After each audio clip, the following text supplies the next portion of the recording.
On va vous présenter dans un premier temps donc une pièce de théâtre.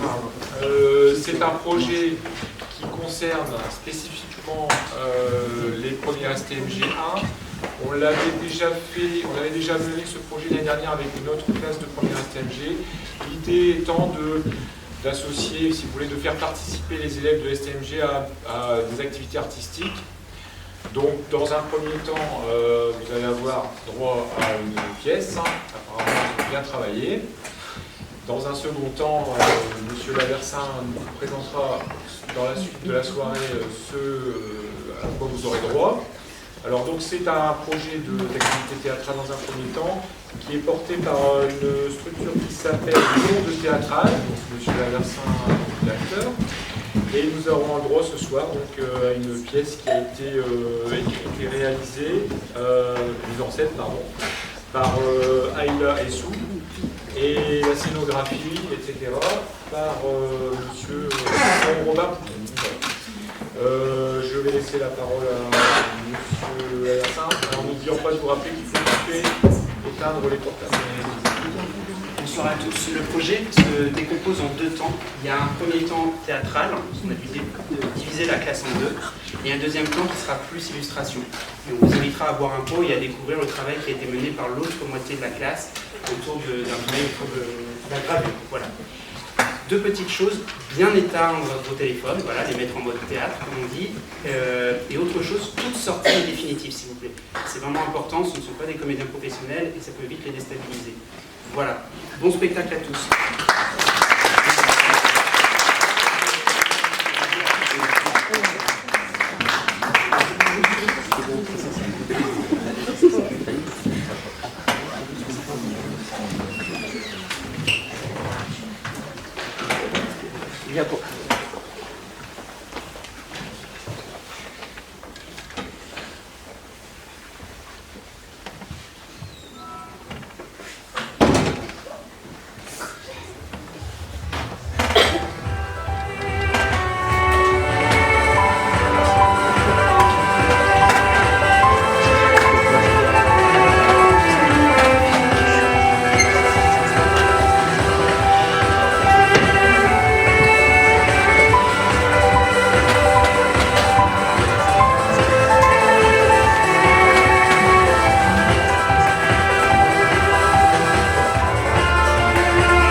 Bonne arrivée, bienvenue chez nous.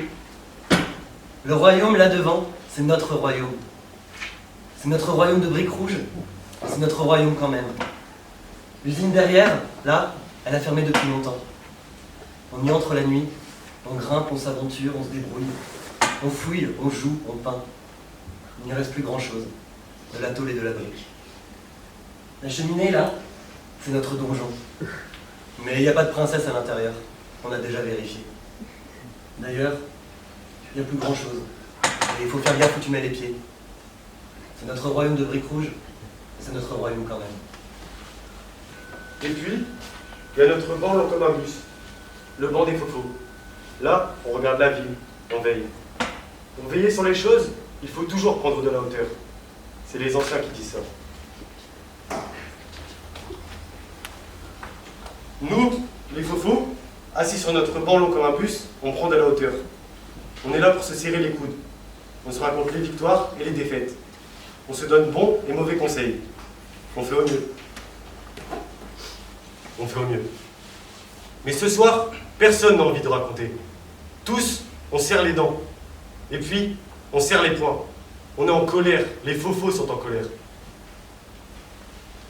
Fofo, ça veut dire grand frère. C'est un nom, c'est un prénom. Mais pour nous, c'est bien plus que ça. C'est un costume, il faut toujours garder propre. C'est un sourire, car ça va regarder parfois. C'est un masque, qui nous rend beau et fort, mais c'est plus petit. C'est des conneries que je t'empêche de faire pour montrer l'exemple. C'est les épaules, plus larges, pour montrer aux petits le monde un peu plus haut. C'est les jambes, jamais fatiguées, pour aller les chercher à l'école. C'est les mains, fortes, pour tenir, redresser, accompagner. C'est accepter de quitter sa jeunesse, de manière précoce, pour commencer à veiller. Parce que nous, les fofos, on veille. Ce soir, les fofos n'ont pas envie de grimper les murs grillagés, ni de peindre, ni de s'aventurer. Le château en ruine dans leur dos, ils ont le regard fixé sur la ville qui dort. Il y a une ride sur leur front, entre les sourcils, la ride du souci, la ride qui annonce l'orage. C'est la nuit, et dans ce ciel noir, on croirait entendre le tonnerre qui gronde et annonce la tempête des grands frères. Ma petite sœur est rentrée en pleurant. Elle m'a raconté qu'un homme peignait sur les murs les couleurs de la France. Il lui a dit « Ta couleur est un monstre, tes cheveux sont un monstre, ton histoire est un monstre, et les monstres n'ont pas leur place ici. » Je lui ai dit « Arrête de pleurer, petite sœur. Ce soir, c'est fini. La peur de ma petite sœur comme une étincelle. Attention à l'incendie. » Je suis allé à Dunkerque pour le carnaval. Il y a un homme qui avait peint son visage en noir et mis beaucoup de rouge autour de sa bouche pour la faire très grosse. Et puis, un anneau de vache dans son nez et des fausses boucles d'oreilles et un pagne raffia. Il n'était pas seul. Il y avait toute sa famille qui était habillée comme ça, même les enfants. Il n'a pas vu comme mon dégoût s'est transformé en honte et comme ma honte s'est transformée en colère. Et ce soir, c'est fini. Mon petit frère, il ne va plus à l'école. On l'a mis à la porte. Mais avant, juste avant, on lui a dit, il débauche. On lui a dit, monte ton sac. On lui a parlé comme un chien. Mais mon frère, c'est pas un chien. Il bosse quand même. Mon frère, il tient le coup. Il veut pas arrêter l'école. Mon frère, c'est pas un chien. Et ce soir, tout ça, c'est fini. On nous a arrêté la voiture ce week-end. Mon père s'est rangé tranquille sur le bas-côté. Il a dit, restez calmes les enfants, il cherche l'erreur. Restez calmes les enfants, c'est pas le moment de rire ni de broyer. Restez calmes les enfants. Je vais perdre ma politesse de grand frère à force de serrer mes dents. Moi, j'ai jamais frappé quelqu'un, j'ai jamais blessé quelqu'un. Mais ce soir, faut pas me chercher. Ma petite sœur, je suis allé la chercher à la sortie de l'école. La maîtresse m'a dit qu'elle s'était cachée dans l'armoire. Ma petite sœur, elle m'a dit, faux, comme ça on ne me verra plus. Comme ça je vais disparaître. Je ne veux plus de mes cheveux, je vais les arracher. Je ne veux plus de ma peau, je vais la frotter avec du sel. Je veux disparaître dans un trou noir qu'on ne me voit plus. Ce soir, tout ça c'est fini. Je suis en colère. Cette histoire-là, vieille comme le vieux monde, je n'en veux plus. Le racisme, pieuvre, bête, haineux, génocidaire. Le racisme, c'est agir dans l'ombre. Je suis pas assez saluer les dadas. Les grandes sœurs ne sont pas très loin. Les grandes sœurs, elles ont aussi leur branle en commun de bus. Elles sont en colère, elles aussi. Elles liment leurs griffes et leurs dents de lionne. Elles préparent la guerre, elles aussi. Ce soir, c'est fini. Et moi, c'est mon petit frère. Il m'a regardé droit dans les yeux et il m'a dit, Fofo, j'ai peur. Fofo, comme le Grinch, je veux quitter ce monde qui ne m'accepte pas. Je lui ai répondu, tu sais, ma peur à moi, c'est un ours, plus grand que moi, plus fort que moi et plus terrible que moi. Ma peur à moi, c'est une colère. Et ma colère, c'est ma bouche qui s'ouvre et qui parle en clair. Quand je dis colère, je dis pas rage, je dis pas haine. Je ne parle pas de la haine aveugle qui fait tout brûler derrière soi. Je ne parle pas de la haine sauvage qui hurle, détruit tout. Je parle de la colère, saine, juste, celle qui fait rempart. Ils refusent la colère aux femmes, ils disent hystérique. Ils refusent la colère aux vieux, ils disent sénile. Pour nous, c'est pareil. On n'a pas le droit à la colère. La colère qui s'assoit devant un bus. La colère qui lève le poing en marchant dans la rue. On nous refuse cette colère. Ce soir, c'est fini. Je ne veux plus de la peur qui gèle le sang, la tête, les os. Debout mes yeux, debout mes jambes, debout mon poing, debout. Je suis en colère.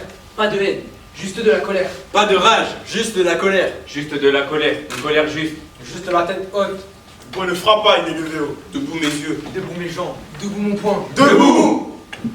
En venant ici, j'ai croisé quelque chose. Enfin, pas quelque chose, quelqu'un. Enfin, pas quelqu'un. 3 ombres.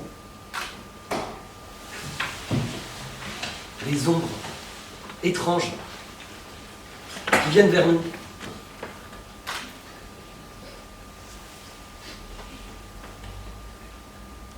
Trois ombres dans la nuit. C'est la nuit, et dans ce ciel noir, on ne sait plus reconnaître les bonnes étoiles et les mauvais esprits. Les lampadaires clignotent et tournent au vert. 3 ombres dans la nuit. Le vent se lève, et le tonnerre gronde, et gronde, et gronde encore. 3 ombres dans la nuit. Des sorcières.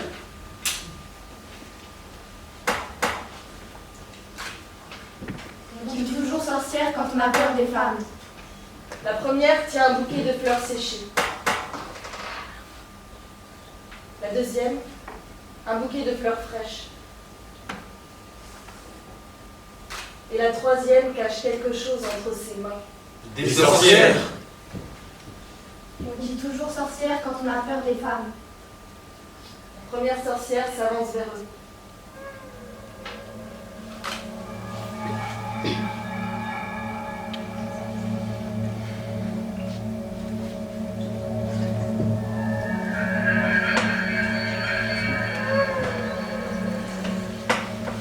À chacun, elle offre pétales sèches et épilés. Elle dit: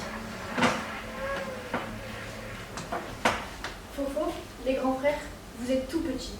Je vois des chiots qui grognent alors qu'ils n'ont pas de dents. Là, ce soir, là, maintenant, tout de suite, vous voulez mettre fin à quoi? Le racisme est la racine de l'homme. Elle est vieille comme ce vieux monde. Passé, racisme. Présent, racisme. Futur, racisme. L'Occident ne finira jamais de rouler. Les statues sont faites pour durer. Même couvertes de merde de pigeons, même taguées de partout, elles ne bougeront pas. La première sorcière n'en finit pas de raconter la sombre et terrible histoire du racisme. La pieuvre qui n'a pas de tête. Massacre, génocide, lynchage, déportation, rien ne lui échappe. Guerre, conquête, colonisation, pour un diamant ou un morceau de terre, ou juste pour avoir raison. La première sorcière ne s'arrête pas de parler. Je me sens tout petit. Je me sens fatigué. J'ai peur. Il fait froid. Je veux rentrer chez moi. Rentre chez nous. Non, ce n'est pas une bonne idée. Je veux dormir. Tout est possible. Tout est possible. Rentrons chez nous. La deuxième sorcière s'avance vers eux.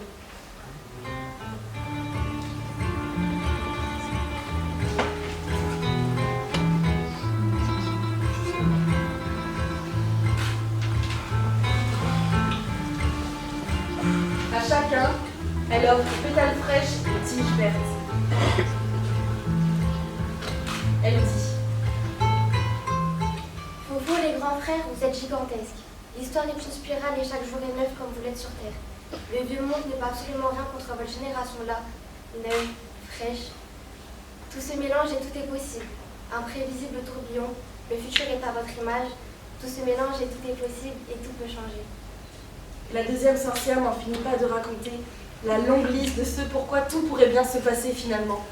Mine de rien, malgré tout, elle a un sourire long comme un bus et des papillons et des oiseaux blancs dans ses paroles. Je me sens gigantesque. Je suis fort. Je suis fier. Je suis fort. Je suis plein d'espoir. Je suis capable. On peut y arriver. On peut y arriver. Tout est possible. Tout est possible. Tout est possible. Enfin, c'est la troisième sorcière qui s'avance vers eux.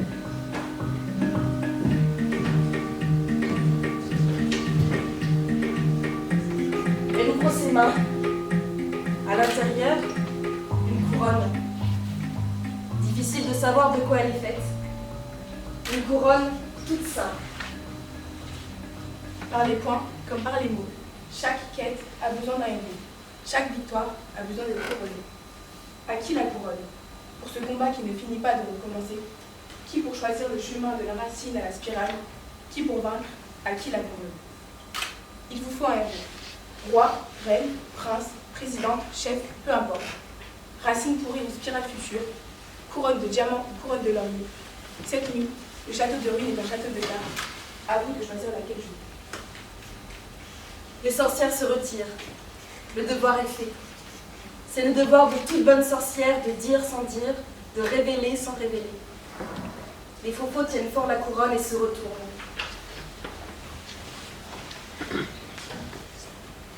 Derrière eux, le château.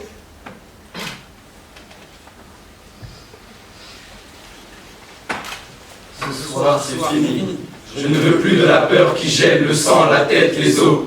Debout mes yeux, debout mes jambes, debout mon poing, debout. Je suis en colère, pas de haine, juste de la colère. Pas de rage, juste de la colère, juste de la colère. Une colère juste, juste la tête haute. Le poing ne frappe pas, il est levé haut. Debout mes yeux, debout mes jambes, debout mon poing, debout.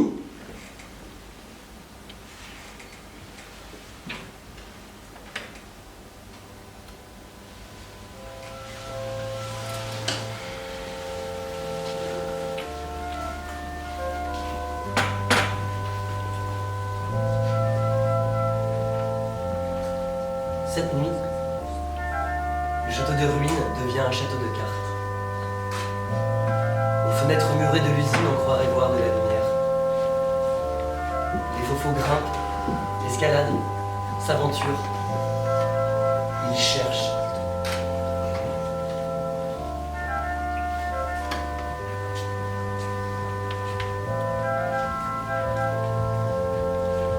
Une tête pour cette couronne. Une tête qui pense au bien des autres avant les siens. Une tête pour faire la guerre à la guerre. Une tête pour faire révolte et pour faire paix.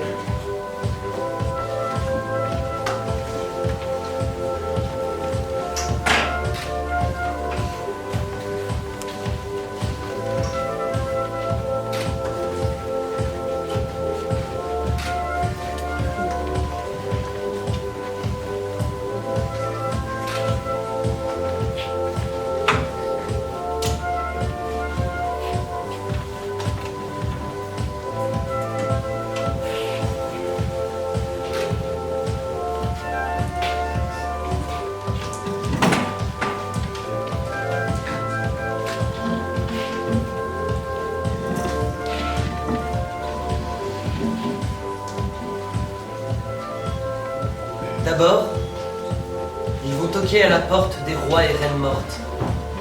Les morts ne sont pas morts, c'est bien connu. Les rois dorment seulement cachés dans le monde invisible. Les reines dorment seulement enfouies dans les secrets de nos racines.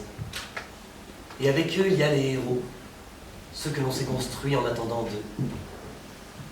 Les faux-faux reconnaissent. Dandy qui joue aux échecs avec Simone Veil. Han Solo et Haru s'échangent leurs techniques secrètes. Tokyo et Violetta font la sieste dans un coin. Bob Marley et Jules Ferry sont plongés dans une grande discussion. Tupac et Abraham Lincoln sont plongés dans une grande discussion. À chacun on demande, et tous de refuser. Les grands frères marchent dans l'usine. Une autre porte, grande comme une carte à jouer. Ici, ceux qui aident et ceux qui sauvent. Des professeurs, des médecins. À chacun on demande, et tous de refuser. Une autre porte, encore, qui grince.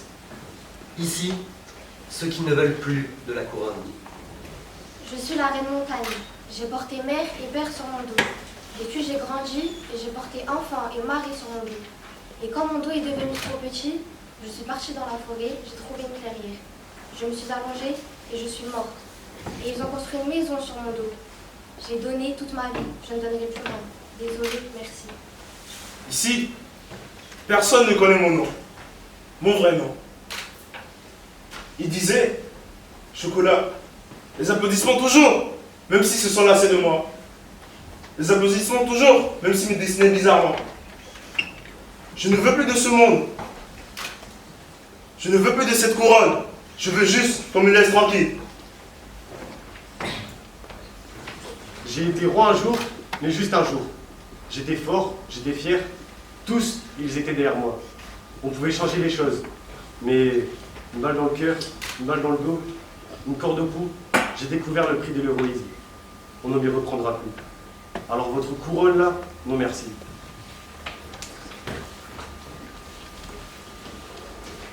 Je suis la reine bouche. Si je parle de fleurs, je te jette des fleurs. Si je parle d'amour, je t'offre de l'amour. Mais je vais cracher serpent, mauvais sort. Ma bouche prononce et rend vrai ce en quoi je crois. J'ai construit des royaumes entiers, mais il ne me laissait jamais reprendre mon souffle, jamais un peu de repos. Alors, je me suis mise en colère. Et ma colère n'était pas juste de la colère. Ma colère est devenue haine, ma haine est devenue feu, et j'ai tout brûlé. Je suis le presque roi. Mon père était roi, et son père avant lui, et son père avant lui, et son père avant lui, tous sont morts. Le fils a assassiné le père, et ainsi de suite. Quand mon père est mort, tous les fantômes sont venus me rendre visite. Je suis le presque roi. Je n'arrive pas à poser la couronne sur mon front. Elle est trop lourde de trahison et de vengeance. Une autre porte, encore. Certains reconnaissent Des sœurs, Des frères, des mères, des pères, des oncles, des tantes, des grands-mères, des grands-pères, des amis. des voisins, À chacun on demande, à chacun de refuser. personne ne veut de la couronne. une autre porte, encore. C'est la dernière. Les faux-faux ouvrent. Dedans, il n'y a rien. Rien? Non, rien. Rien du tout. Rien. Rien? Mais déjà, le jour se lève bientôt. Le château de Carbes va devenir un château de ruines. Et le château de ruines, une usine abandonnée depuis longtemps. Tous les faux-faux dans cette salle vide. Il n'y a rien. Personne pour la couronne. Au loin, on entend le rire des 3 sorcières. Elles savent. La plus simple des vérités doit se trouver par soi-même. Les sorcières rient pour elles-mêmes. Et leurs mains tissent, tissent, tissent. Elles les attendent juste à la sortie. Et elles tissent.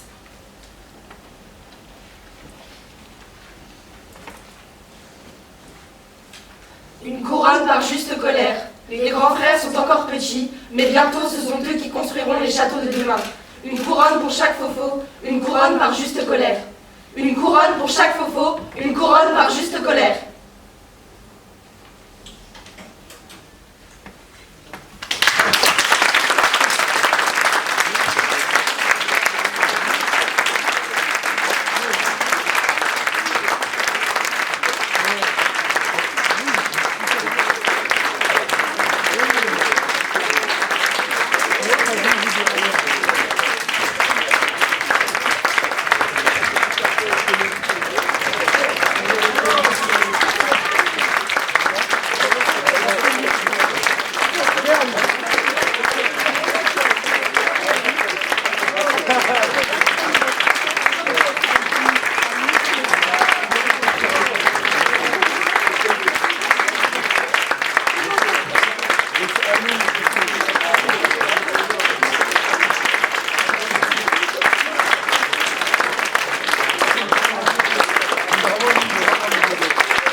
Monsieur Marcel vraiment pour sa disponibilité et son engagement. Et je remercie aussi le lycée parce que c'est grâce à vous qu'on a pu faire ces ombres-là aussi. Et c'était incroyable. Merci pour ces semaines-là. Du début jusqu'à la fin, vous avez tous témoigné d'une envie. Tous les textes étaient là, tout était vraiment à sa juste place. Jamais vous avez parlé aussi fort et aussi clairement.